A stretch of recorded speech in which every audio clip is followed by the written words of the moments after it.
1 Samuel chapter 13. Saul was years old when he became king, and he reigned 2 years over Israel. Saul offers sacrifice. Saul chose 3,000 of Israel, of whom 2,000 remained with him in Michmash and in the hill country of Bethel, and 1,000 were with Jonathan in Gibeah of Benjamin. He sent the rest of the army back to their tents. Now Jonathan struck the Philistine garrison in Gibeah, and the Philistines got word of it. Then Saul sounded the horn throughout the land, saying, "Let the Hebrews hear." Then all Israel heard the report, "Saul has struck the garrison of the Philistines. Israel has become odious to the Philistines." Then the army was called up to Saul in Gilgal. The Philistines also assembled for battle against Israel, with 30,000 chariots, 6,000 horsemen, and foot soldiers as numerous as the sand on the seashore. They came up and encamped in Michmash, east of Bethaven. When the soldiers saw they were in danger because the army was hard pressed, they hid themselves in caves, thickets, rocks, caverns, and cisterns. Other Hebrews crossed the Jordan into the land of Gad and Gilead. Saul, however, held out in Gilgal, all his army trembling in fear behind him. He waited 7 days, until the appointed time Samuel had set, but Samuel did not come, and the army deserted Saul. He then said, "Bring me the burnt offering and communion offerings." Then he sacrificed the burnt offering. King Saul reproved.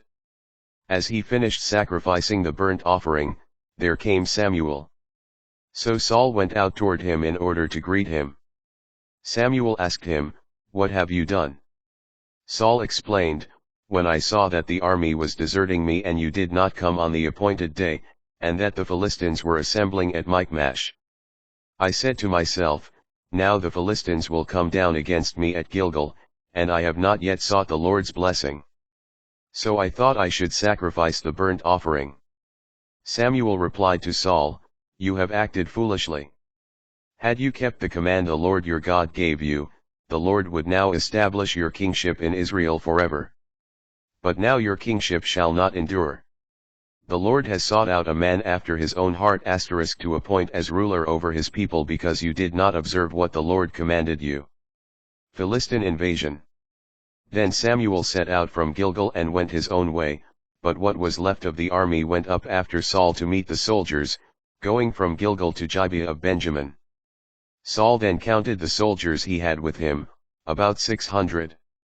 Saul, his son Jonathan, and the soldiers they had with them were now occupying Gibeah of Benjamin, and the Philistines were encamped at Michmash. Meanwhile, raiders left the camp of the Philistines in 3 bands. One band took the Ophir road toward the district of Shual. Another turned in the direction of Beth-horon, and the third took the road for Gibeah that overlooks the valley of the Hyenas toward the desert. Disarmament of Israel. Not a single smith was to be found anywhere in Israel, for the Philistines had said, "Otherwise the Hebrews will make swords or spears." All Israel, therefore, had to go down to the Philistines to sharpen their plowshares, mattocks, axes, and sickles. The price for the plowshares and mattocks was 2/3 of a shekel, and 1/3 of a shekel for sharpening the axes and for setting the ox goads. And so on the day of battle neither sword nor spear could be found in the hand of any of the soldiers with Saul or Jonathan. Only Saul and his son Jonathan had them. Jonathan's exploit. An outpost of the Philistines had pushed forward to the pass of Michmash.